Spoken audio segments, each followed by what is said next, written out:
ఏమైంది? ఏం జరుగుతుంది? నజరేయుడైన యేసు ఈ మార్గం ఎడుచున్నాడు.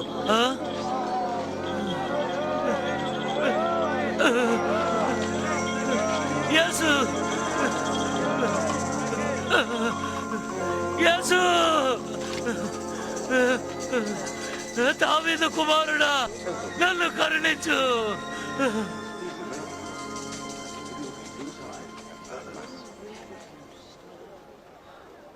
నేను నీకు ఏమి చేయాలనుకుంటున్నావు? నాకు చూపు కావాలి.